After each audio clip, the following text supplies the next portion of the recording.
Pan India cutout తో box office ను బద్దలు కొట్టడానికి రెడీ అవుతున్నాడు సందీప్. ఫస్ట్ టైం ప్రభాస్ ను పవర్ఫుల్ పోలీస్ ఆఫీసర్ గా చూపించబోతున్నాడు. జస్ట్ ఆడియో టీజర్ అనౌన్స్మెంట్ తో సెన్సేషన్ క్రియేట్ చేసిన వంగ తర్వాత ప్రభాస్ ఫస్ట్ లుక్ తో పాన్ ఇండియా లెవెల్లో షేక్ చేశాడు.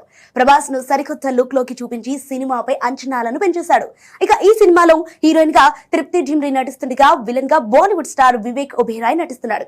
అయితే ముందు నుంచి స్పిరిట్ అప్డేట్స్ విషయంలో సర్ప్రైజ్లు ఇస్తున్నాడు సందీప్.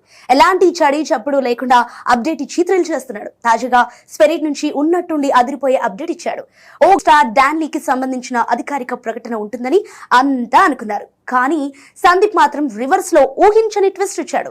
స్పిరిట్ నుంచి విలన్ లుక్ రివీల్ చేశాడు. విలన్ అనుకుంటే డాన్లీ కాదు, వివేక్ ఒబెరాయ్ లుక్ రిలీజ్ చేశాడు. ఇక ఈ లుక్ మాత్రం మామూలుగా లేదని చెప్పాలి. పవర్ఫుల్ లుక్ లో కనిపిస్తున్న వివేక్ చేతిలో తల్వార్, నోటిలో సిగార్ తో చాలా స్టైలిష్ గా మునుపెన్నడూ చూడని విధంగా కనిపిస్తున్నాడు. ముఖ్యంగా ఈ పోస్టర్ లో ఉన్న అమ్మాయి మాత్రం స్పెషల్ అట్రాక్షన్ గా నిలిచింది. ఈ పోస్టర్ చూస్తుంటే spirit international drug mafia back drop లో తెరకెక్కుతున్నట్టుగా అర్థమవుతుంది.